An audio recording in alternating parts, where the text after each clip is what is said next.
Welcome to the University of Arkansas System Division of Agriculture here in Little Rock. I'm Lee Riley, Program Associate with Crop, Soil, and Environmental Science Department for the University of Arkansas System Division of Agriculture Cooperative Extension Service. Thanks so much for joining us for our introduction about partnerships and programs offered by USDA's Natural Resource Conservation Service. This is our first webinar in the Arkansas Conservation Partnership Series funded by USDA's NRCS in Arkansas and is hosted by the University of Arkansas System Division of Agriculture. If you're watching live, you can submit questions in the Zoom Q&A box. We will answer as many questions as we can during the segment, and we will try and leave some room at the end for any additional questions. Our speaker today is Mike Sullivan, State Conservationist for USDA NRCS, and he's the State Conservationist for Arkansas. Today, Mike will share about the roles and responsibilities of their partnerships and programs. I want to share a little bit about Mr. Sullivan before we get started. Mike has served as the State Conservationist for NRCS in Arkansas since 2009, leading and accelerating conservation activities, helping agricultural producers to address priority natural resource concerns. He began his 40-year career with NRCS as a student trainee in Lincoln, Nebraska, and has served in several capacities in Arkansas, Mississippi, Arizona, and at national headquarters. Mike has a civil engineering degree from the University of Arkansas and a MBA from Arizona State University. Native of Arkansas from North Little Rock, grew up enjoying spending times on the family farm in Lone Oak. And now, Mike, I would like to turn the presentation over to you. All right. Thanks, Lee, for that introduction. And thank you for you and Extension hosting this webinar series. I'm really excited not only for the session today, but these sessions to come where we'll be learning more about conservation partners in the Arkansas Conservation Partnership. Little background on our agency. We were created more than 87 years ago amid the Dust Bowl days of the 1930s, initially created as the Soil Erosion Service when Congress passed the Soil Conservation Act in 1933. The agency was renamed the Soil Conservation Service in 1935. And this was all the result of efforts primarily of one person, Hugh Hammond Bennett, who's considered the father of modern soil conservation and the first chief of the Soil Conservation Service, as he worked to bring attention to the problem of soil erosion. Bennett was a well-known soil scientist, author, and speaker. He published several different things. One notable publication, Soil Erosion, a National Menace, came out in 1928. And then after the agency was established, he led the agency until his retirement in 1951. He had a vision that included providing federal resources to address locally identified and prioritized natural resource concerns. Emphasis was to be placed on the private lands using a voluntary approach. And in order to do this, states needed to establish some kind of a local organization, which became the local conservation districts that were led by farmers. Arkansas was the first state in 1937 to pass enabling legislation to allow for these conservation districts to be established to work directly with the Soil Conservation Service. Then the SCS, Soil Conservation Service, hired staff to provide technical assistance to use the best science and technology to help address the problems that were identified locally. There were several principles that Hugh Hammond Bennett established for voluntary conservation on private lands that still remain valid today. I think first and foremost is you can't do conservation work from behind a desk only. Employees must walk the land, engage with the landowner, and see firsthand the challenges and problems. To go with that, we need good science as the foundation for our conservation work. And resource concerns are not treated in isolation. If you're looking at soil, you're probably also going to need to take a look at water, plants, even animals or humans that are all part of an integrated system. And coordinated action must be focused at a larger scale, at a watershed scale or landscape scale, to gain the greatest outcomes. And then finally, local leadership is critical to success. Federal and state agencies must work in collaboration with local leadership and organizations to achieve desired results. Over the years, the mission of the agency broadened, covering soil and water, and then to the other resource concerns I've referenced. And in 1994, Congress changed SCS's name to the Natural Resources Conservation Service to better reflect the broadened scope of the agency's mission. Our job at NRCS is to provide solutions so agricultural producers can protect natural resources and produce food and fiber in a sustainable and profitable manner. And again, some of our foundational principles include a local delivery system working with and through conservation districts, using sound science with technical standards, a systematic problem-solving approach or planning process that includes the producer as the decision maker. These natural resource concerns that we address, several examples on the water side, maybe it's water quantity with not enough water for irrigation, or too much water from flooding. Or on the water quality side, maybe we're addressing non-point source pollution. When we work with animals, we're talking about wildlife, so we will generally be looking at terrestrial or aquatic habitat, migratory waterfowl or shorebirds, but we also work with confined animal operations and livestock. We work across all land uses: grassland, forest land, pasture land, and we even address air quality, and there's new emphasis now on reducing greenhouse gas emissions. Bottom line, we work to help people help the land, and it really doesn't matter the size of the operation. We work with the very large operations, and we work with very small operations as well.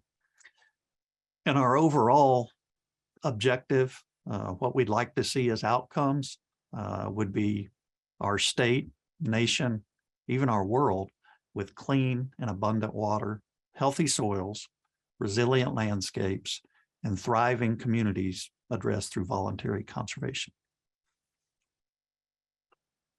Thanks for that introduction, Mike. And to our audience, remember the Q&A box. If you have any questions throughout this presentation, we'll do our best to get them answered during this presentation. So Mike, how does NRCS do what they do? You may have hit some of the highlights in your intro, but just how does NRCS do what they do? Well, that's a good question. You know, if you look at the country, about 70% of the land, at least in the lower 48 states, is privately owned. Here in Arkansas, it's more than like 85 to 90% privately owned.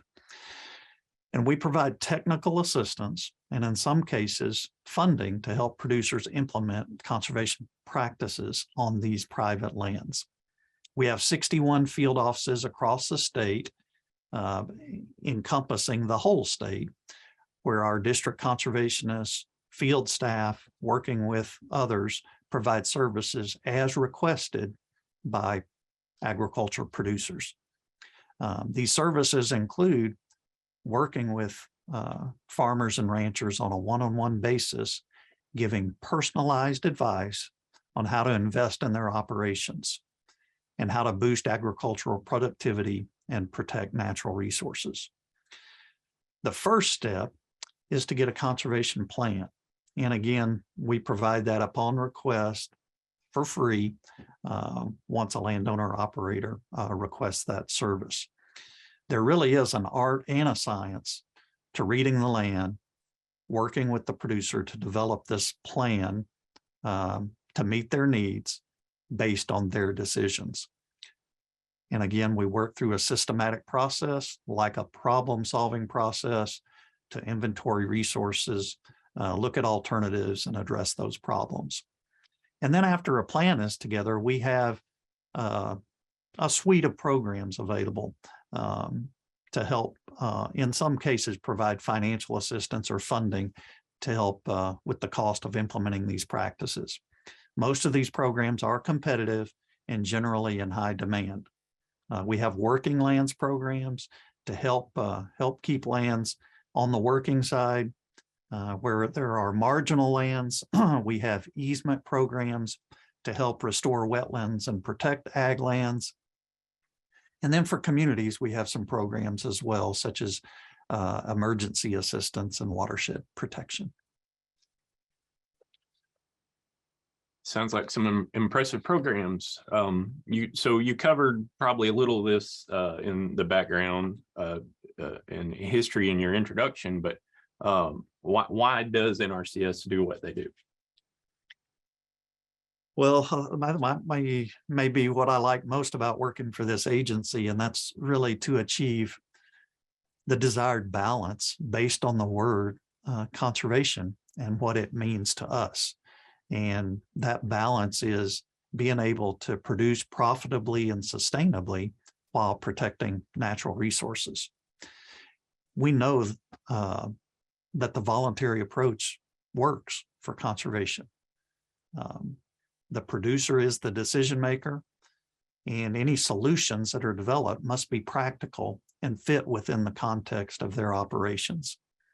We also believe that farmers are the best environmentalists, and we can achieve more through voluntary conservation than through other methods. From a government standpoint, we also know that conservation provides both on-farm benefits and off-farm benefits, providing the justification for public sharing in the costs. Great.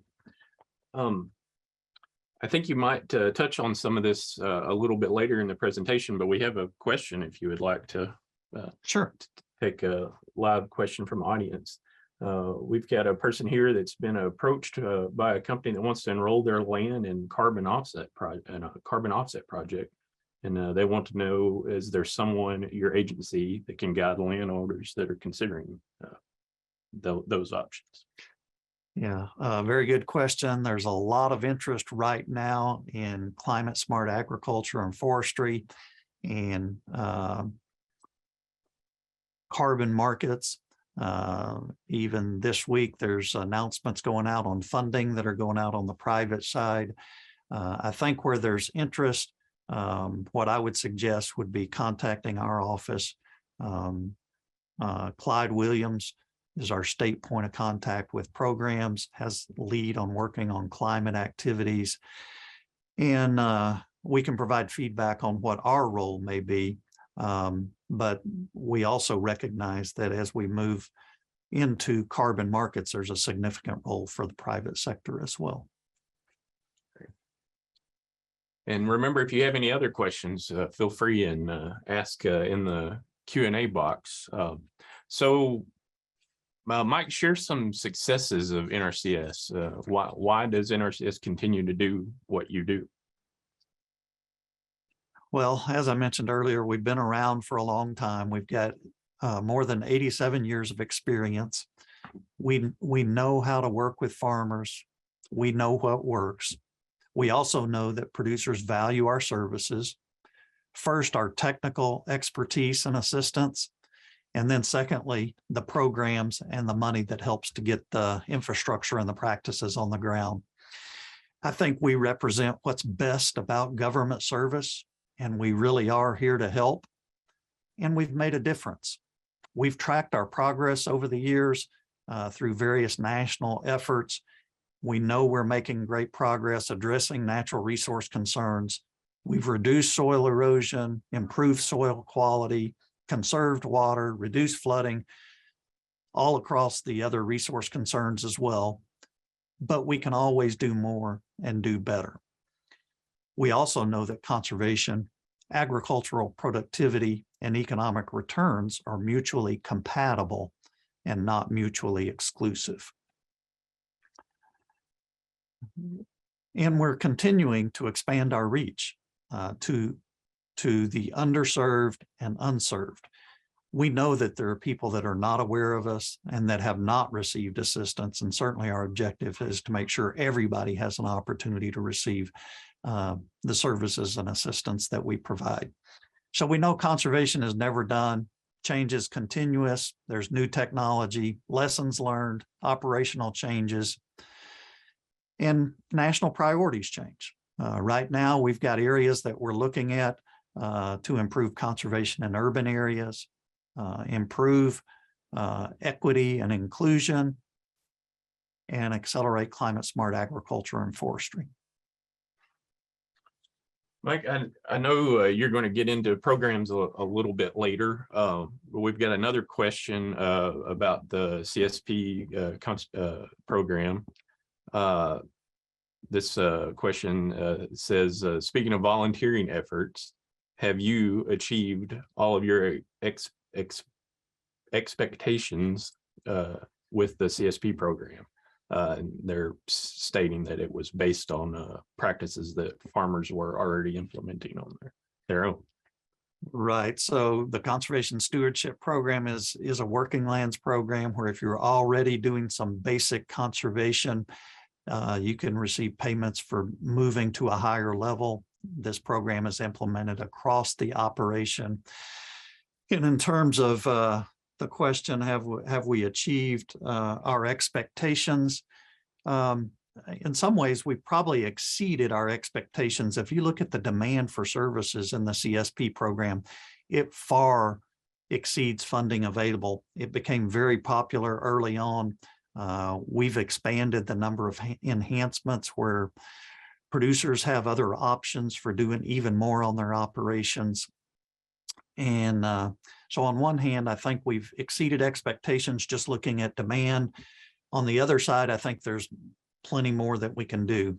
We have many that don't have contracts that would like to, and we'd certainly like to get to as many of those folks as possible and get as much additional conservation on the ground as quickly as possible. Great. Thank you so much for the questions. Keep them coming. We'll try and answer as many as we can in the time that we have allotted. So, Mike, you covered the Arkansas Conservation Partnership in the introduction. It's been mentioned a few times, but what is the ACP and why is it important? Good question. The Arkansas Conservation Partnership is a formal organization here in Arkansas that's led by three entities: the State Association of Conservation Districts, the state's Natural Resources Division, and NRCS. It was set up back in the 90s and was recently expanded. Now we have something like 15 organizations that are conservation minded working together. Partnerships in Arkansas, to me, are a little different than some other states. Here we work really well together, and we don't really know any other way. This Arkansas Conservation Partnership is a formal association of partners, but there's many other partners that are working with us as well. And I think some of the philosophy here in Arkansas is that we're all working as part of the same team where we have common objectives and missions. And we know we wouldn't be able to do all the great work we're doing throughout the state if it wasn't for the interest in partners working together to service our agricultural producers. We have a commitment to work together, to build and play on each other's strengths. And we have a positive and progressive outlook, a can-do approach and attitude. 15 partners, that's an impressive number of state and federal agencies able to work together in partnership. Tell us about some of those partners that you work with, and we are going to continue to highlight in this series. Okay. And as I mentioned earlier, for NRCS, it all kind of starts with the local conservation districts. We were created for each other. We have a direct relationship with each conservation district at the local level. We rely on the local leadership from those conservation districts to help ensure our federal resources are addressing priority concerns. As far as other organizations that are involved in the formal partnership, we have the State Association of Conservation Districts. That's a nonprofit organization that supports and assists conservation districts in Arkansas and advocates for natural resources conservation. They've been great in helping to bring organizations together, promoting collaborative conservation approaches. Secondly, from the state standpoint, we have the State Department of Agriculture. As I mentioned earlier, we have the Natural Resources Division. They're leading the conservation partnership currently, but they have responsibilities in state water planning, state programs such as the 319 program, and oversight for conservation districts. The Forestry Division, we rely on them for expertise in developing forestry plans for private landowners. And we also work with the State Plant Board and Livestock and Poultry Commission. Also from the state, we have the Game and Fish Commission, and they've been great partners in helping to improve fish and wildlife conservation efforts throughout the state. Another member is the Arkansas Resource Conservation and Development Council. They've been longtime partners promoting economic development in communities and helping to move conservation efforts forward, working through and with strategic goals and priorities. There is a state association for conservation district employees, and they've been very valuable in networking and with communications for conservation district employees.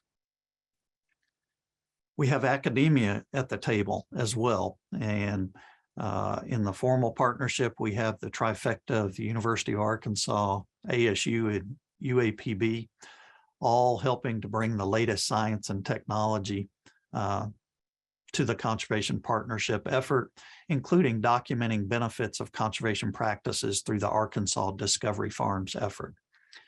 The Arkansas State University has been helpful in many areas, including soils, soil health, and research along those lines. U of A Cooperative Extension Service. We have local personnel from Extension and NRCS working in the field together to provide the best services possible in areas such as irrigation, water management, water quality, and grazing systems. And the University of Arkansas at Pine Bluff assists with outreach and accelerating assistance to small and limited resource farmers, ensuring historically underserved producers' needs are heard and that they're met and they get the assistance that they need. On the federal side, we have the Farm Service Agency, and they really help to get producers eligible for conservation programs. They provide financial assistance in terms of loans. They lead the Conservation Reserve Program and also provide disaster assistance.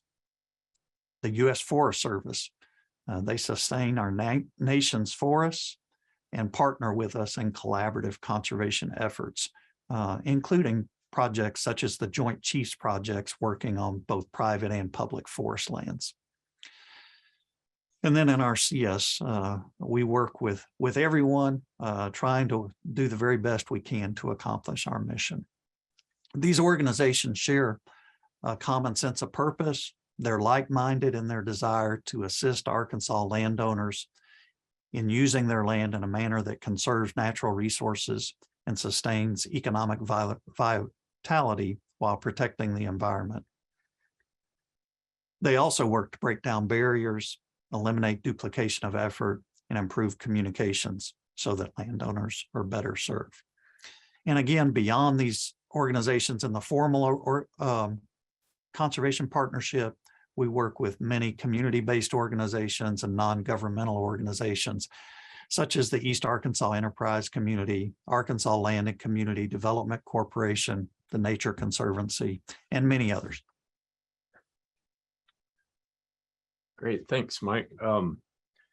So we've danced around some of this with some of the questions that we've already had, and you've hit some of the broad strokes, but let's get into some of the programs that you guys offer. Who are you? what do you do? And let's discuss some of the programs that are going to be covered in this series as it continues. Okay, thanks. And as I mentioned earlier, it all starts from a producer perspective in requesting service and assistance. And the best thing to get to begin with is a conservation plan. We provide conservation technical assistance that may take a couple of forms. It could be any sort of information. Somebody may just need a soils map, or may need a dam inspected, or other specific activities that fall under conservation technical assistance. But generally, when we talk about that, we think about having a conservation plan, which is advice on the design, layout, construction, or management of conservation practices. A conservation plan can serve as a written record of management decisions, a record of conservation practices and systems that are addressing natural resource concerns.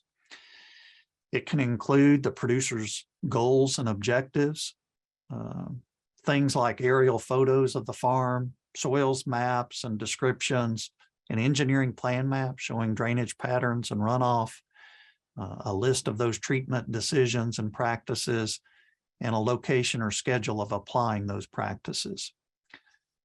Some of the benefits of having a plan include you do have documentation of the problems that are being addressed by the practices.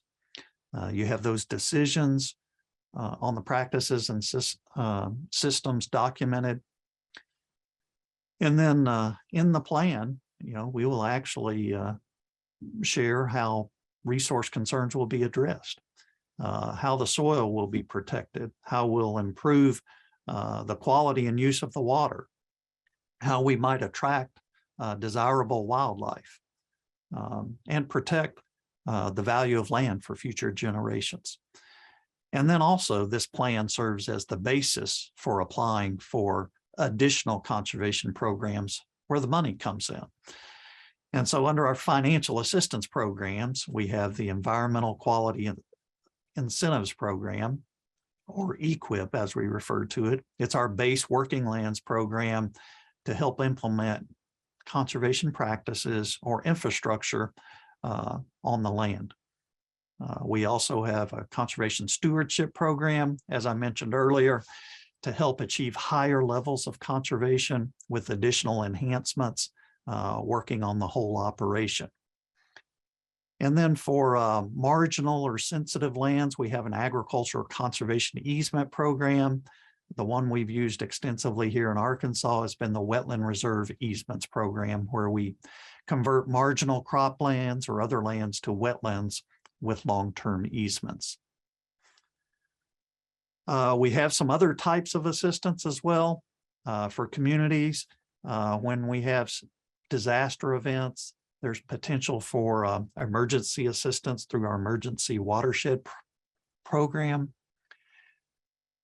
And then we have a small watershed program authority where we can address watershed and water resource issues, working with communities and local sponsors as well.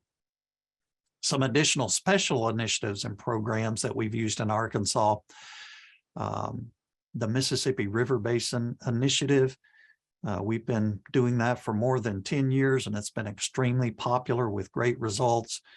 And really, we make a proposal for doing EQIP and CSP type activities in specific watersheds to address water quality concerns. We have another national water quality initiative that's similar in nature, but not specific to the Mississippi River Basin Initiative. And then we have a regional conservation partnership program that's unique in that we're able to leverage non-federal funds with a more flexible approach to achieving conservation goals. We've got a number of those projects that have been completed and are active currently as well. And then finally, in the most recent Farm Bill, there was a pilot program for helping to control feral swine. And so we're working with partners to help do just that and address natural resource concerns associated with the damages from feral swine. we have a whole suite of services that are available. I think the best thing, if you're a producer or may know of a producer who needs some help, they really need to get in touch with our local field office staff, our district conservationists, and ask how we may be able to help, including getting one of those conservation plans. Great, thank you, Mike. And to our audience, don't forget that Q&A box. If we've got time, we'll go into some questions. Do you want to answer a few more questions, or any closing remarks you want to handle beforehand? Or sure. I think I'd just like to express appreciation again for the opportunity for this webinar to talk to you a little bit about NRCS and a little bit about our partnerships, the importance of those partnerships, and the importance of our programs. I think this session and those to follow will make a great series and documentation of the great things we're doing and the great things we plan to do in the future. Great. Well, let's hit a few more questions. Here's one that just came in, and you might need to put your prognostication hat on here. What changes do we expect with the 2023 Farm Bill? So we'll generally get a new Farm Bill every 5 years or so. And I know there's work that Congress is doing, considering that currently. They've had hearings. Our job with NRCS is to implement what's given to us by Congress. We know there's opportunity for continued improvement. And I think some of the things that I would share that we hear from our partners are, sometimes it's a little more complicated and difficult to get to these program contracts and assistance than what we would like. And so at least from a personal standpoint, I would hope that we find some ways to simplify and streamline and make things a bit easier. I also know that we've got a huge demand here, and whatever Congress provides, we're going to continue to work to expand our partnership in any manner we can to provide more and better assistance so we can get just as much conservation on the ground as possible. Great, thanks, Mike. I've got a question for you. Can you explain how the state and the federal, so the State Natural Resource Division and the federal NRCS roles are different, and maybe how they're related? Yeah, so that's a great question. I think when people come in and ask for assistance in our field offices, sometimes they don't really know if it's a local conservation district person, a state person, or a federal person.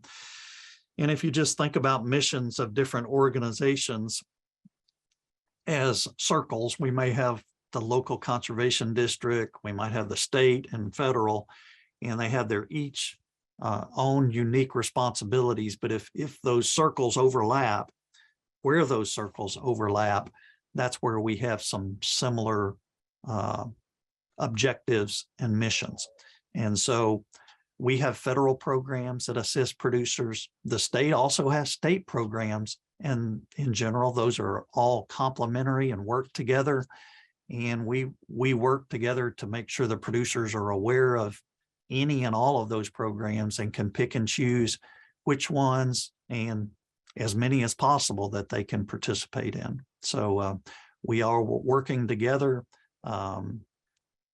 with a common objective, and then each individually implementing our own authorities, if that makes sense.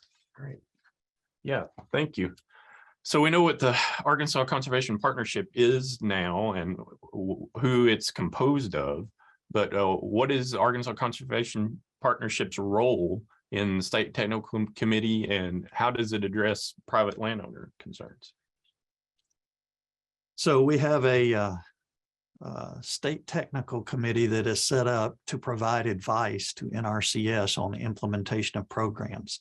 This is something that's written into the Farm Bill. It's required. We've had an active state technical committee here in Arkansas for many years. When we meet at least a couple of times a year with the main committee and generally have 70 or 80 participants. And all of our Arkansas Conservation Partnership members are participants in that state technical committee. So we get input from all of those entities. In fact, we have subcommittees that are working throughout the year to get into the weeds on some of the details on specific items. That comes up through our state technical committee with recommendations on how we can improve delivery of our services and programs. And each year as we roll out our next year's program, we've incorporated those recommendations with decisions by me on how we can best improve and deliver services to producers. So that's the connection with the service to producers. Great, thanks. And to our audience, if you have any other questions, remember that Q&A box, send them to us and we'll get them answered as soon as possible. I've got another one for you, Mike. So the Arkansas Conservation Partnership has been described as one of the best in the nation. That's pretty high praise. What characteristics make it so unique and maybe better than some of the other partnerships that exist around the country? I haven't worked in all of the other states, but I've worked in a few other states and then heard feedback from other people that have observed in other states as well. And I made reference to this a little bit earlier that, you know, here in Arkansas, we just work together and we don't know any different. I think I've seen in some other states, some agencies work a little more autonomously and don't partner quite as closely together. Don't link up their missions and support each other quite as well as we do. And I think what's exciting about how we work here in Arkansas, you know, regardless of whether it's forest land, pasture land, cropland, or we're dealing with confined animal feeding operations, or working with waterfowl, or dealing with groundwater decline or whatever, most all of our partners are willing to be at the table and do whatever they can to address that specific resource concern as it aligns with our mission. And I'm really thankful for that because we're doing much more together than we could separately. That's great. It looks like we've got another question from the audience here. What roles or influences do you see NRCS having when it comes to recovering America's Wildlife Act here in Arkansas? So I can't speak specifically to the Recovering America's Wildlife Act and what is in there, but I can speak to NRCS and addressing wildlife concerns. A number of our programs are targeted, can be targeted to addressing wildlife habitat. And, you know, that could be supporting T&E species, could be supporting any number of species. I think we've seen significant progress through our wetland reserve program for reestablishing habitat for waterfowl and shorebirds. And we've seen significant progress with rebounding populations of some of those and them using that habitat specifically. I know we're also working on private lands for quail restoration. And so a lot of the work we're doing might not only benefit quail, but a number of other species as well. So I think there's flexibility in our programs and practices available that can provide benefit to any number of species. I think some of that comes down to establishing objectives and having interested in individuals in applying those practices, and then finding ways to work at larger landscape scales so we can achieve even further benefits. So how is the conservation partnership handling DEI, diversity, equity, and inclusion, and maybe from both the organization and how they are providing assistance to the public? Have any insight that you could provide on that? Yeah, so diversity, when I think of diversity, equity, inclusion, I think of two things from an NRCS standpoint. One is what we're doing internally as far as our hiring. The other one is what we're doing externally in terms of delivery of services. Internally, we've been working for some time to make sure that our employees look like our customers and look like the population here. We've made significant advancements there.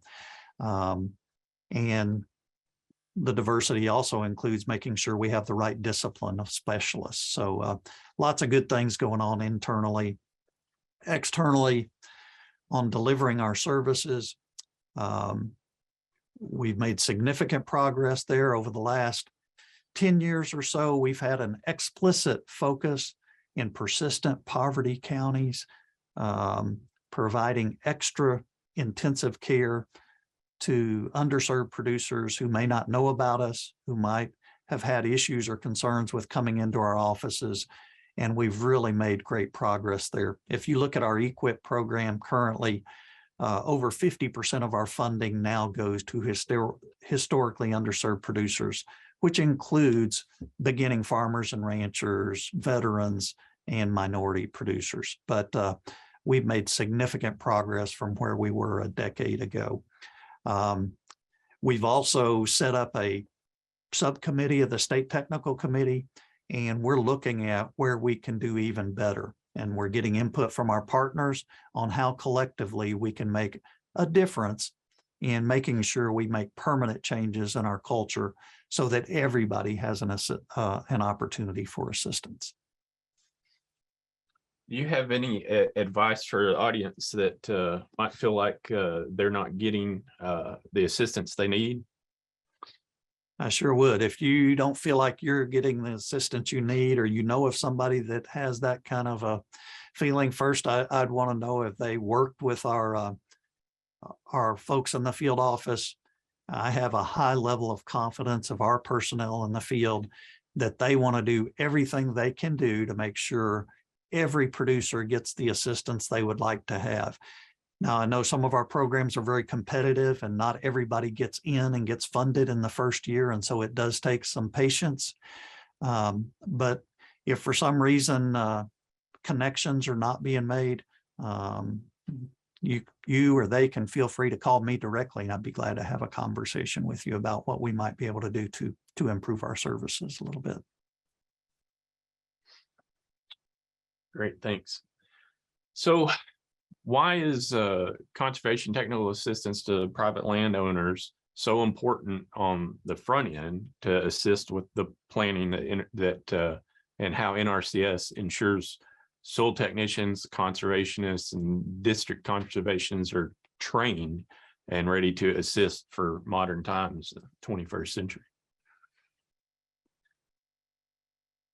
Yeah, I think the first part of that question, the conservation technical assistance on the front end, to me, is really important. It's kind of like if you don't know where you're going, any road will do. And if we want to make wise investments in the land, we really need to know what the problems are, what the producer's objectives are, and what they want to achieve. And I think getting that conservation technical assistance on the front end may help to focus in on what's most important, what resources are most critically needed to implement practices, and to avoid maybe implementing the wrong practices that may not fully address the resource concerns. So I think that's really important. And then ensuring that our folks are trained, that's a continuing challenge for us. Over the last couple of years through COVID, our existing training mechanisms were interrupted. Plus, we've had a lot of turnover. We've hired a lot of new people. It is one of our highest priorities. And our training really starts first and foremost with on-the-job training. we hire a new employee, whether they're a technician or a professional, one of the best things they can do is work side by side with a conservation technician or a district conservationist to learn how to do the things they need to do and how to behave in a manner and provide the services that need to be provided. And then we have a process for getting conservation planning certification, for getting job approvals, where you have to go through a series of specific courses to make sure you're fully trained and capable to do those things. We're running a little behind and getting all of those delivered and accomplished, but we're certainly trying to catch up. And over the next couple of years, we'll be paying very high level attention to that. Thanks again, Mike. We don't have any more questions from the audience. If you've got any you want to get in at the last minute, feel free to put some in that Q&A box. All of these sessions are going to be recorded and available online, and we will do our best to be able to answer questions if you email them in as well. Everybody that signed up for the constant contact link to this presentation will have access to the video eventually recording, and we should be able to answer any questions that we get that way. If the audience, we do have one that just popped. Thank you. Yeah, well, thank you to the audience for watching and participating with us. We really appreciate it. I want to thank everyone so much for joining us today for our first webinar. We hope to have several more of these, this being the first of the Arkansas Conservation Partnership Series about our roles and responsibilities. I really want to thank Mike and NRCS for being here, but also for funding the broadcast and the program. And thank you to all of the people behind the scenes here at the University of Arkansas System Division of Agriculture. We really hope you enjoyed our presentation, and we hope that you share the recordings. Feel free to ask any more questions, and be sure to tune in for future broadcasts. Pay attention to your email and social media advertisements of upcoming webinars in the series. Thank you so much.